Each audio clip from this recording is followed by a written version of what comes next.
This episode is made possible by U.S. Bank and Brex, the AI-powered spend platform. Hi, this is Jonathan Carr, CFO Armis. You're listening to the CFO Thought Leader podcast with Jack Sweeney. This is episode 1065. I can't say that if I had it to do over again, I would make a different decision. And I don't think the business would have made a different decision. And I think that's one of the unique things about finance leadership at a startup is it just comes with the need to have a slightly higher risk tolerance. And are these black swan events going to happen from time to time? Absolutely.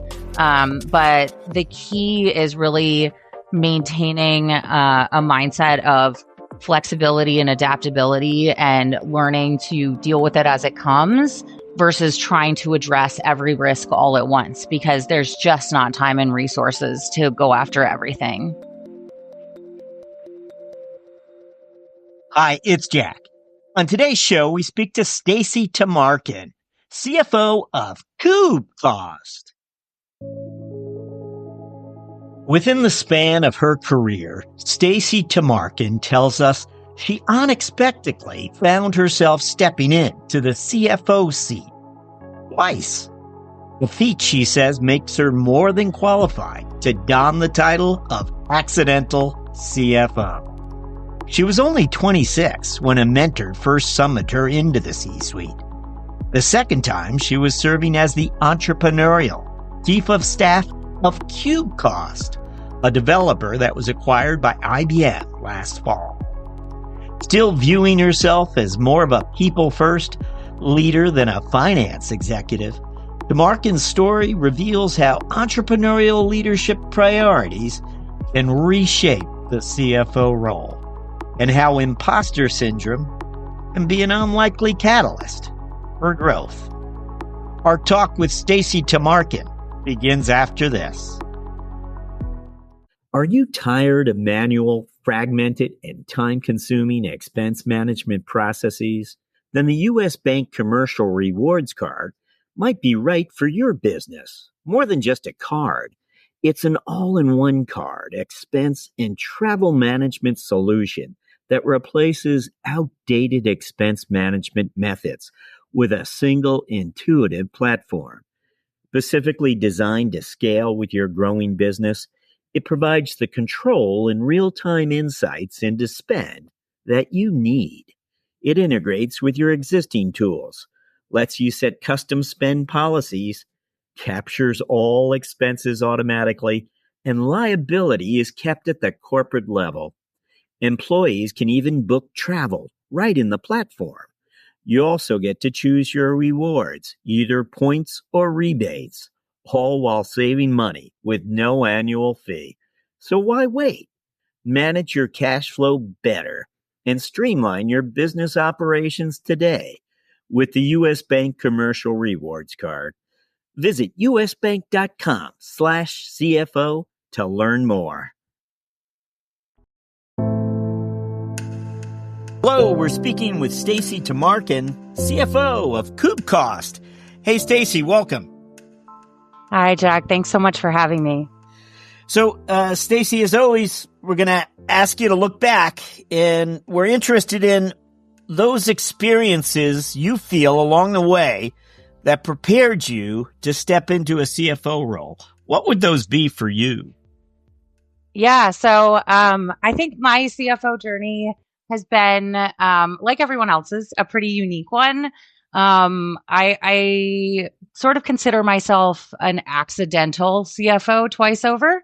I can touch on that a bit more later, but I think the overarching kind of narrative in terms of what prepared me for a finance leadership role is that the skills that you pick up outside of finance are what set you apart as a finance leader.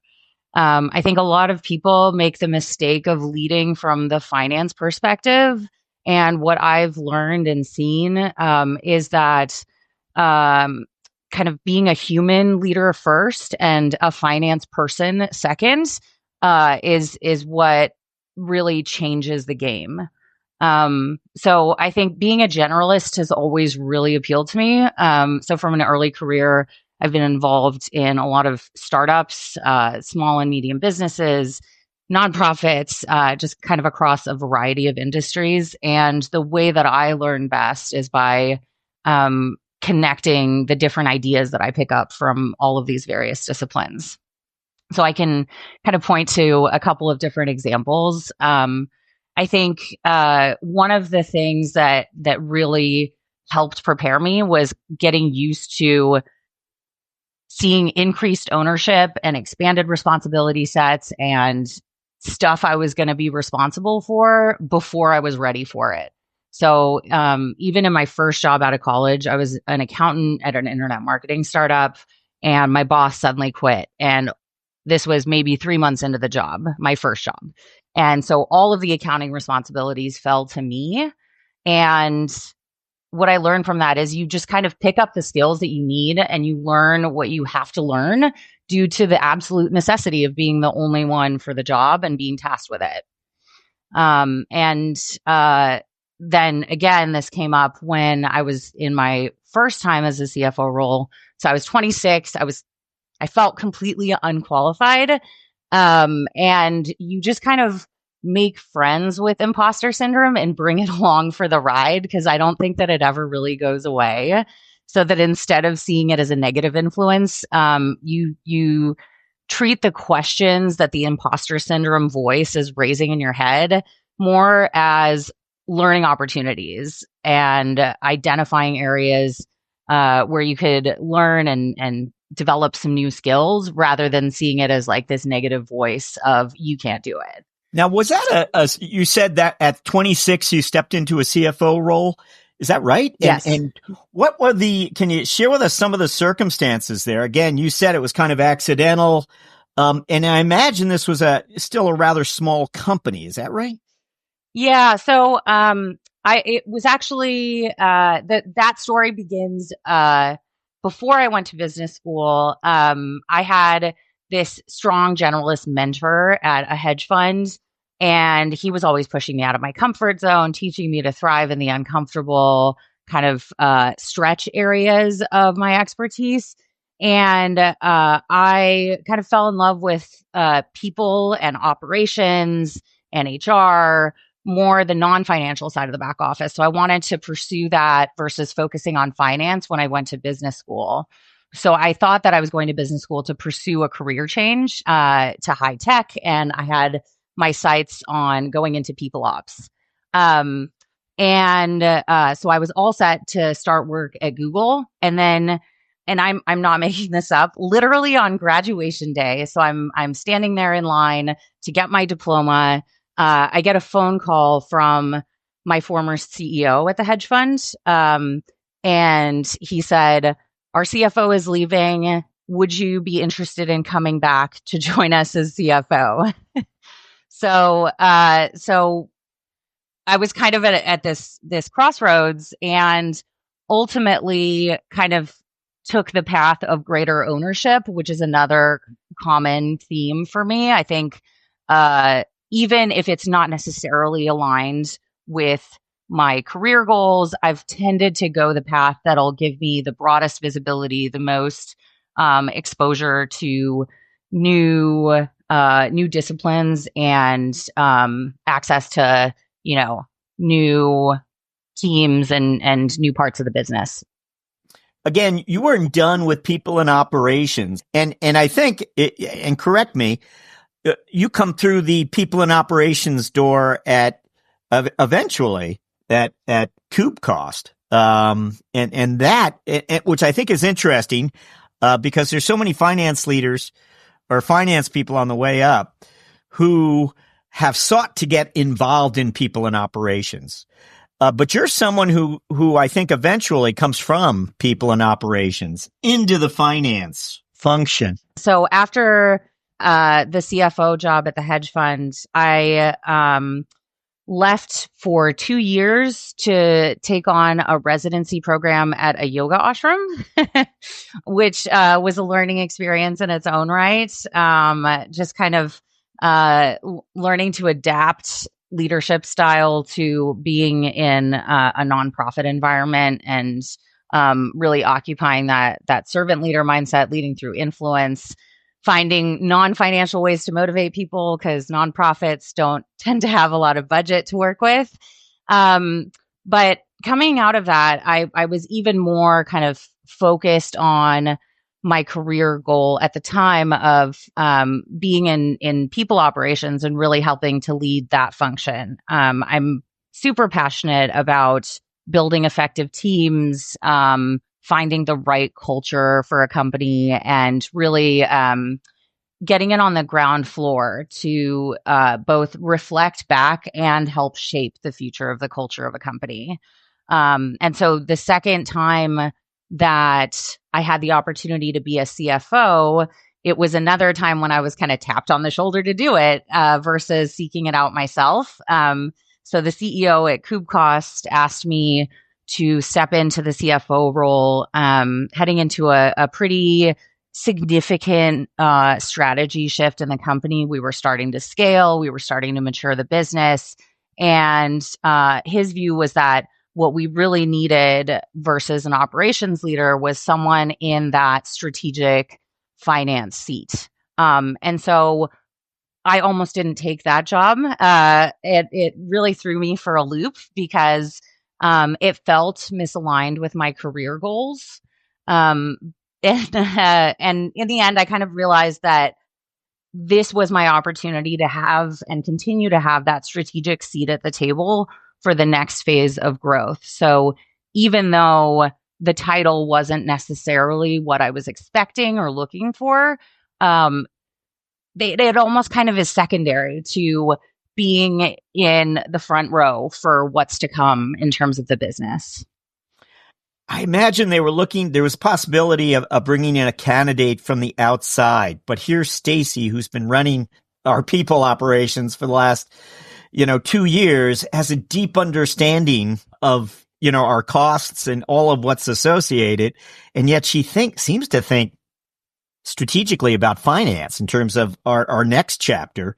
For other finance leaders who, sometimes parachute into organizations and they have a long learning curve, here you are. So again, we can imagine what was going through the CEO's mind and as they evaluated candidates.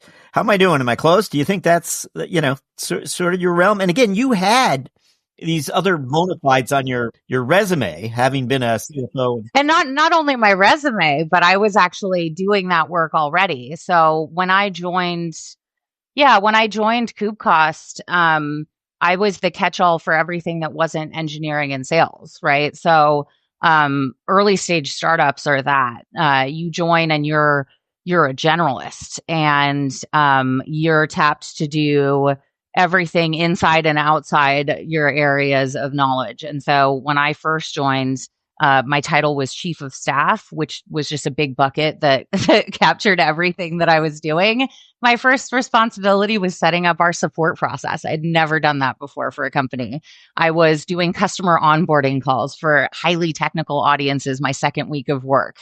I was the success team, the support team, the finance team, the HR team, the operations team, and whatever else happened to need doing that day. And we haven't revealed to the listeners who might be curious, IBM within Stacy gets appointed CFO in early 2023, and IBM only recently acquired this company, and that was on her watch. So what we have is kind of an interesting story where a company is maturing. What is it? Is it a roughly 100 member workforce, or how big was Kubecost? We're about 60 people 60 today. people. So it's that's a fighting weight for sort of a lower middle market company. That's a threshold usually for growth. And I'm sure there were a number of pathways. Before we talk a little more about your tenure as CFO and all of what transpired there, tell us about what is Kubecost about? What is it? What does it do? What are its offerings? Sure. So our company Kubecost provides real-time Kubernetes, cost visibility and optimization. And if folks in your audience haven't heard of Kubernetes, it is an infrastructure platform for automating and scaling modern software applications that use something called containers, which are an abstracted small form of infrastructure where you can spin it up and put some process into it and then have it be ephemeral. So you can run a bunch of these all at the same time. And that's what Kubernetes allows, is this what's called horizontal scaling of a lot of these environments.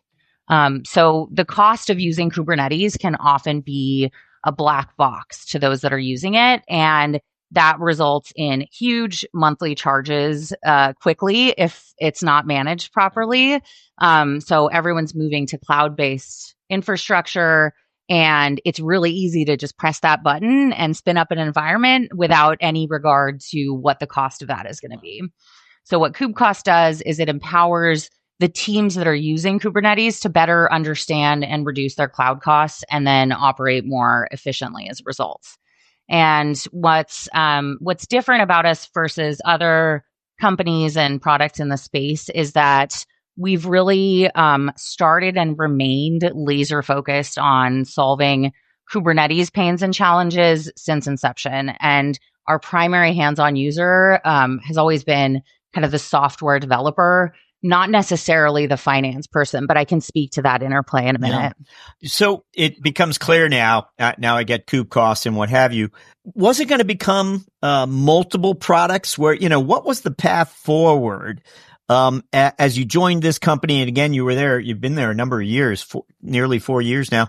Hey, what was the path forward supposed to be? Growth with new products, or what was the plan? Yeah, I think we even started this year, 2024, with a big leadership level brainstorm where we talked about all of these different paths forward.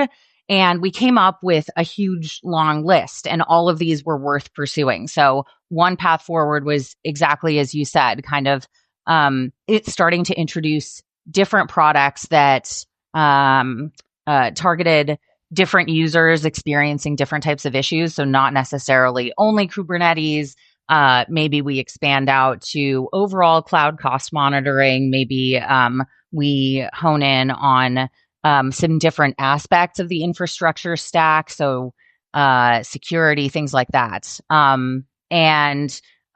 So we were thinking about fundraising in order to do that. We thought about acquiring another company or merging with them, and kind of getting some of that expertise already built in and joining forces with someone in order to keep building for the future. It was really a wide open universe of possibilities. And certainly being acquired was not a far out idea, I would imagine. Are you aware, were there other interested parties along the way during your tenure there, or was this something unusual when IBM? It's always unusual when IBM knocks on the door, I suppose.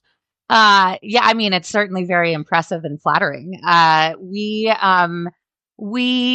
were open to this avenue, but not necessarily targeting it. Like some companies start with the thesis of, this is ultimately a great acquisition target. We didn't go in with that mindset.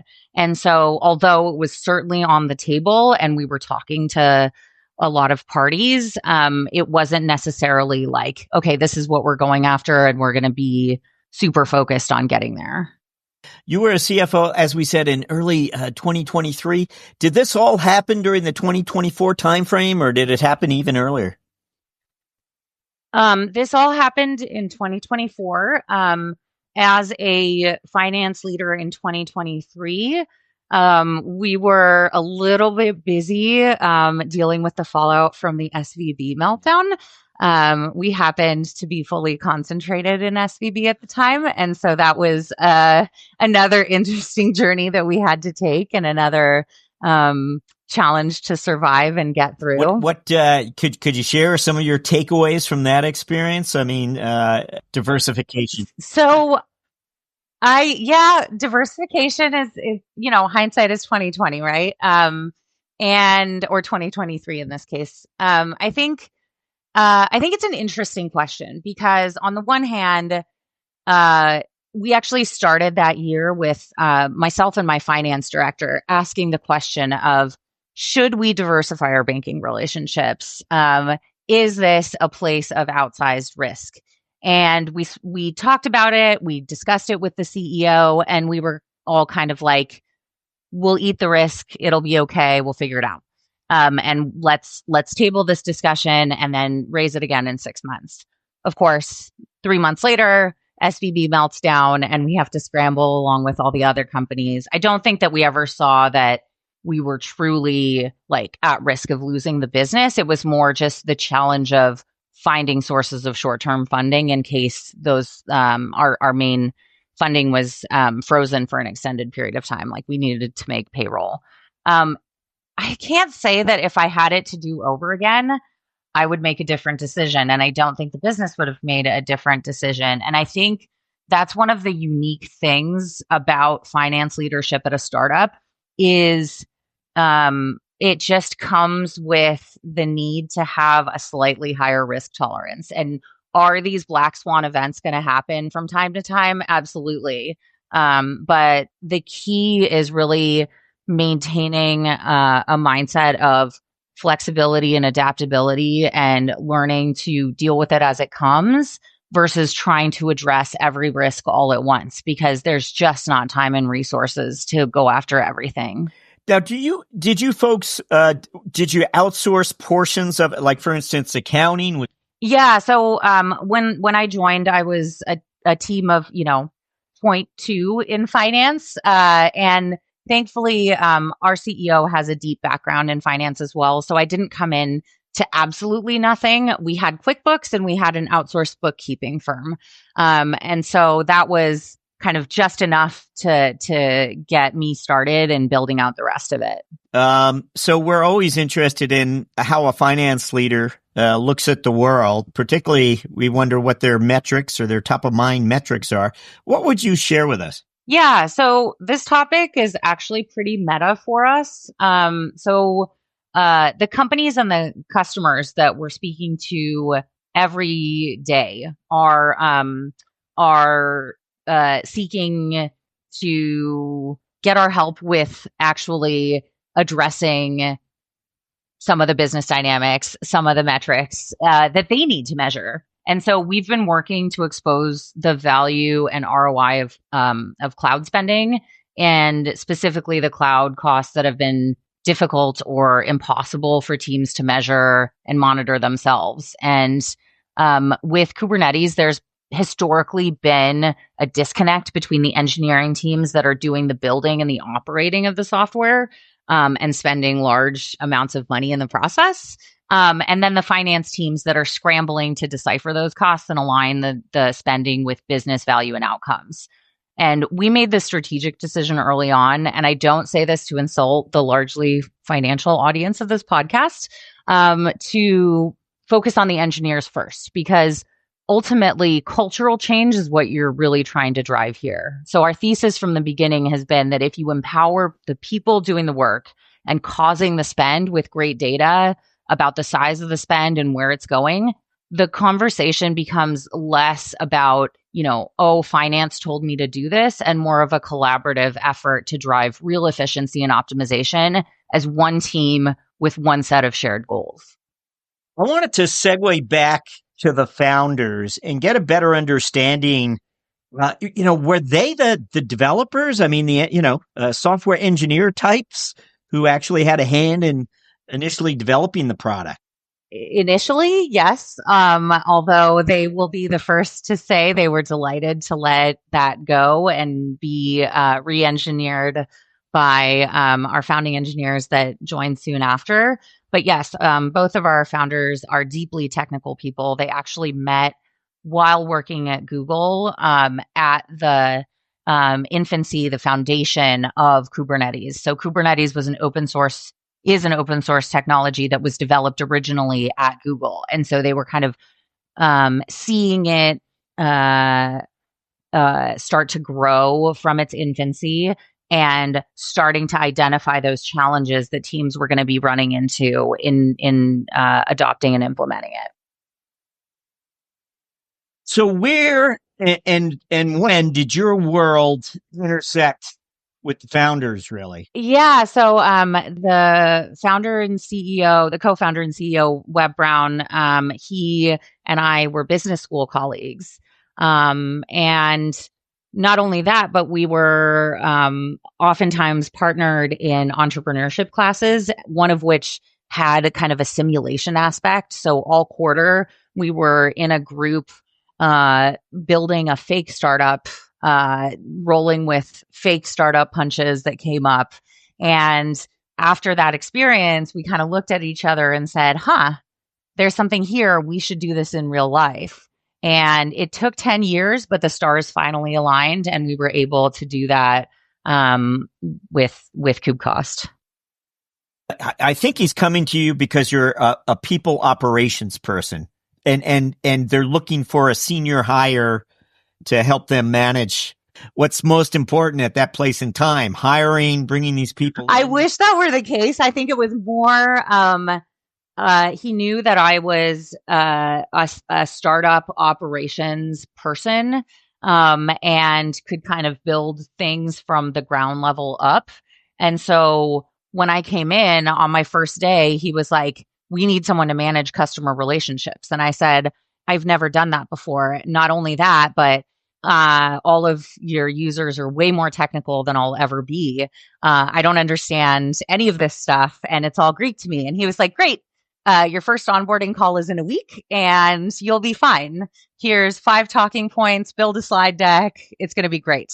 And so, yeah, those first few weeks, I was spending 5 hours a day after my workday, writing up follow-up emails, meticulously looking up documentation for technical things that they had questions about, and then vetting that with the 2 co-founders before they went out to customers. But again, I think that's why he hired me, is because I was like, okay, it's mine to do. I guess I'll do it. And that, extended to people operations, it extended to finance, it extended to kind of every aspect of company operations and building. So in my mind, you are sort of that ideal entrepreneurial hire, someone who understands that on a given week, it might be required that you be with a customer or you're involved in making an important hire or choosing a piece of technology to help automate a process, all of the above. If you are that person who has to think on their feet and just get things done. How am I doing? Am I close? How would you modify what I'm suggesting? Yeah, I would say that's fair. And not only someone that could kind of pick it up and do it, but I think a hard fought lesson that I've learned over the course of my career in startups is kind of letting go of that idea of perfection, which I think as finance people or accountants, we kind of are used to thinking about things as, okay, if it doesn't foot, if it doesn't net to zero, it's not perfect. Go back to the drawing board until it is. And that just can't be the way that you operate at a startup. You have to have some threshold, some tolerance for things not being perfect from the get-go and starting to launch and iterate from there. What were you surprised that the IBM offering came forward, the IBM acquisition, it went forward? Were there times you thought it wouldn't likely advance for whatever reason? I mean, I think the nature of M&A is that it's always uncertain and there's always a ton of risk, whether it's because of delays in the process or new information coming to light or what have you, people just changing their minds. I mean, like I said, we went into this year in 2024 with this mindset of being open to a bunch of different avenues for funding and fueling our growth. And so did it come as a surprise that we ended up going the acquisition route? Absolutely. But I think one of the things that we're all really excited about with this opportunity is the fact that we're we're gaining access to this huge network of other products, other tools, and we can kind of join forces and really start to offer our users the best solution for a number of their challenges in one place. Wow. All right. Well, that's we're up to what I refer to as our finance strategic moment question. We're going to invite you to look back in time and just choose one you'd like to share with us. Again, it's sort of an aha moment that you've experienced along the way in your career. What comes to mind when we ask for a finance strategic moment? So this may be a little bit cheating because it's not necessarily from my finance career. But in my role in people operations leadership, heading into that position, at the time I thought I was getting my dream job at my dream company. And it was an early stage leadership role. And critically, I was the first person to have been in that position. And so there was this huge backlog of things that they wanted to implement and things that it was time to do as part of a maturing people ops function, like instituting company-wide reviews for the first time and building a process around that, things like this. And I ended up learning the hard lesson of the danger of prioritizing getting stuff done. And I think as finance professionals, as operations professionals, we're deeply motivated by crossing things off of that to-do list and being effective in that way. And I did that at the expense of bringing people along. So I implemented everything on the to-do list. And in the process, I lost the support of the people that I was meant to serve. And I was out of a job in the height of the pandemic. So my takeaway from that experience was that in implementing these big sweeping changes or even any new process, anything that's going to impact the people that you work with, or advising on strategy, it's easy to fall into the trap of relying on what you know, which in a lot of cases is functional expertise versus kind of going at it from the side of examining business objectives and really understanding people's mindsets going into it.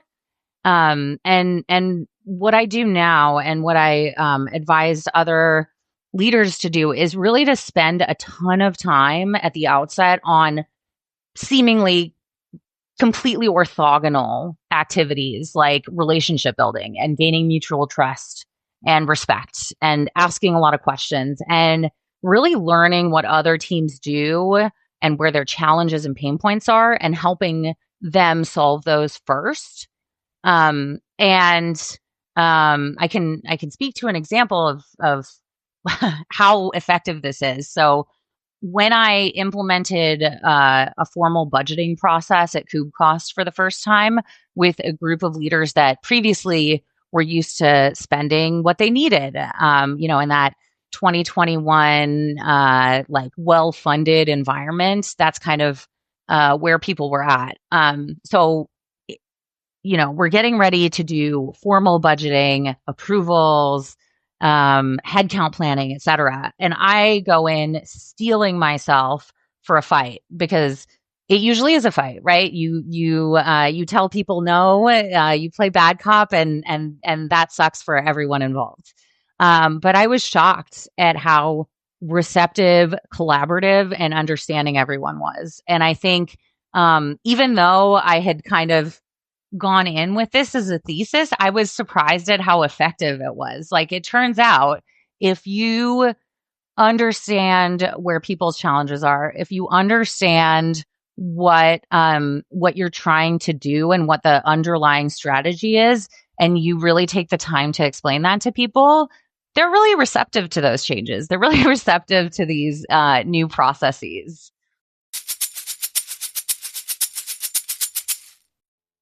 Have you heard about Brex? It's the world's smartest corporate card. Finance leaders love it because it's got powerful controls and rewards. that help them make every dollar count. Here's why Brex cards are so smart. You can embed your expense policy inside the card. This lets you control employee spending before it even happens. Brex cards also automate manual expense, tasks like receipts, memos, and reviews. So you're free to focus on optimizing your company finances. Over 25,000 companies take every dollar further with Brex. Join them at brex.com/grow. So I'm going to ask my traditional question at this time a little differently. I want you to look back in time and give yourself a piece of advice when you stepped in to Kubecost. What would be the piece of advice as you began that journey?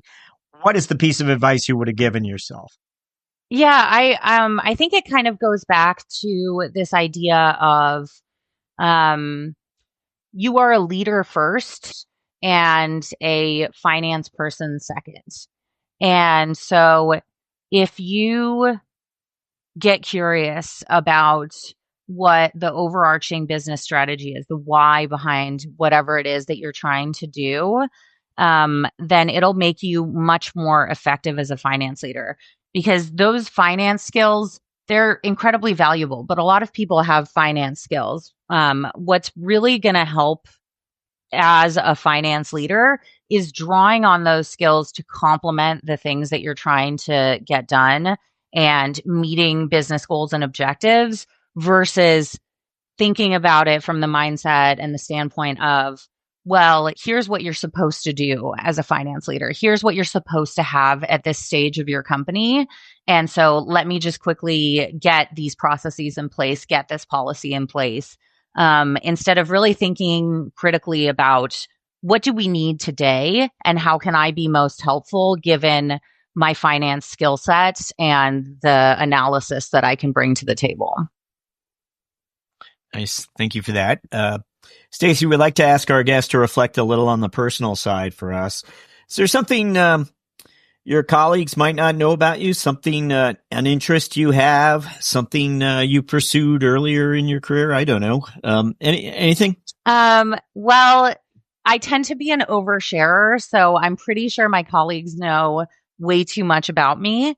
But I think something interesting that I did was pivot mid-career completely and pursue yoga teacher training and an eventual 2-year residency at an ashram, which is like a yoga monastery located in Pennsylvania. So I think I can't say that everyone should go out and do this, but I think especially as finance professionals, we tend to be a pretty risk-averse bunch. And I think there can be a fear that if you pursue something outside of finance, you might fall behind, you might be out of practice.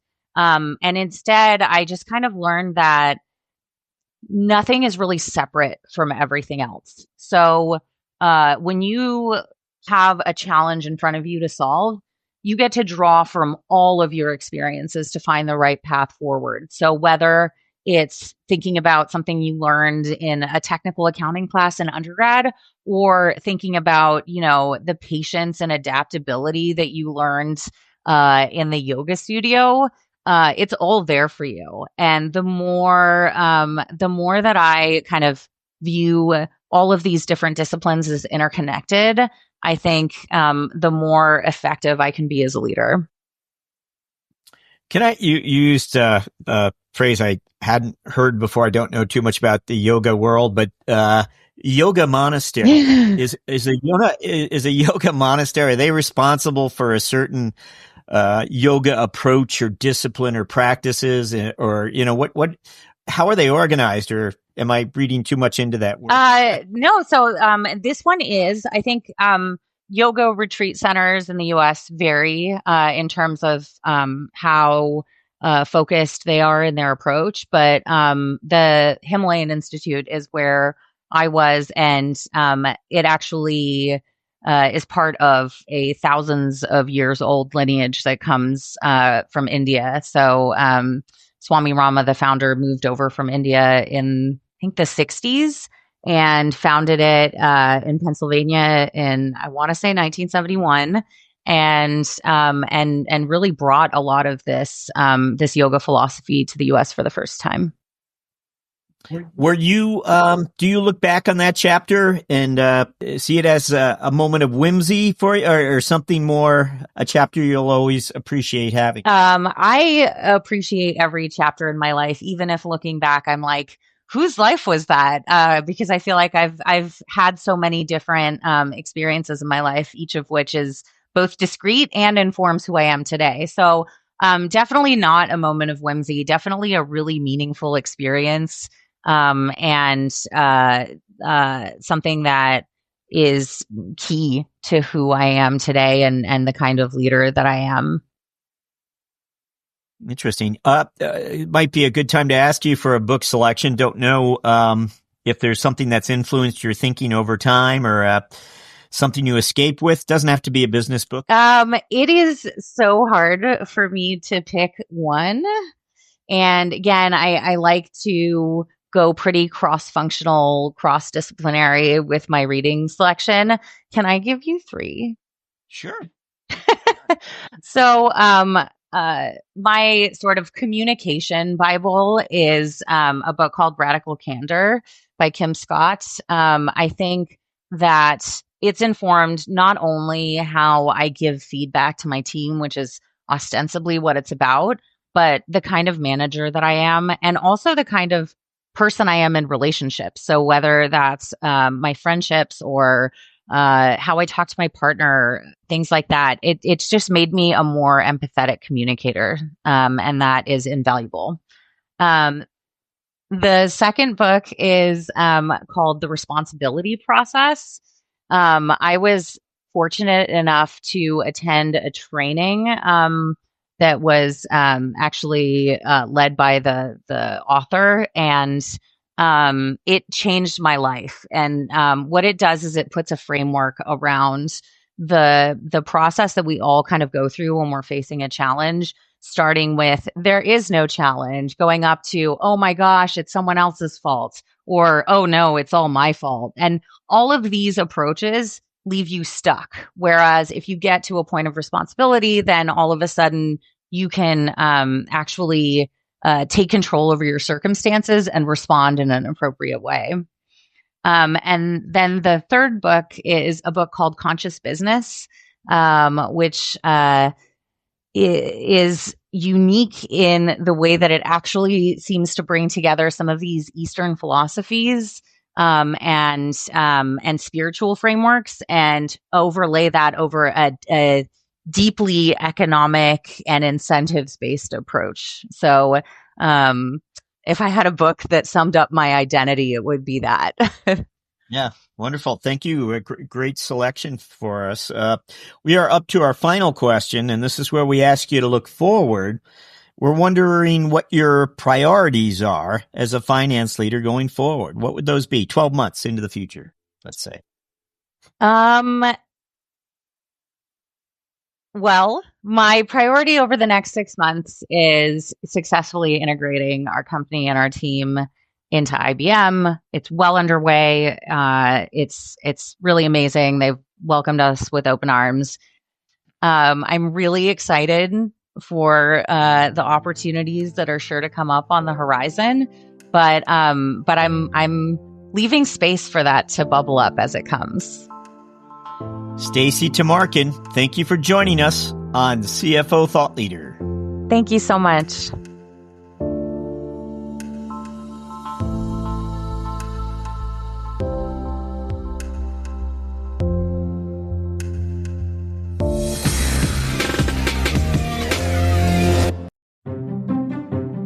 Hello, everyone. Jack here. Hope you've been enjoying our recent episodes of CFO Thought Leader.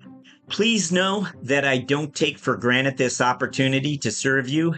Your time is valuable, and of course, so is the time of our CFO guests. I'll admit to you on certain weeks, I will pinch myself and say, hey, I get to do this for a living. I speak to all these impressive leaders.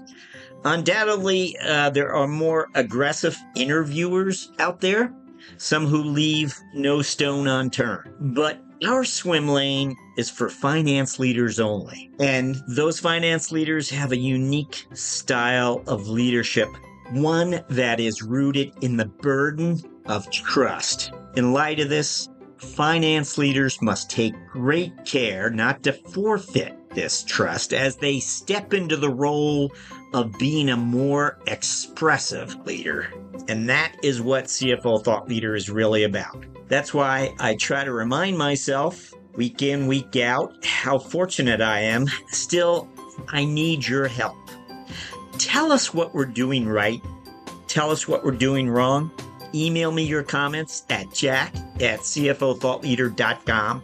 And please visit cfothoughtleader.com. You'll find a listener survey right on the nav bar. As always, thank you for listening.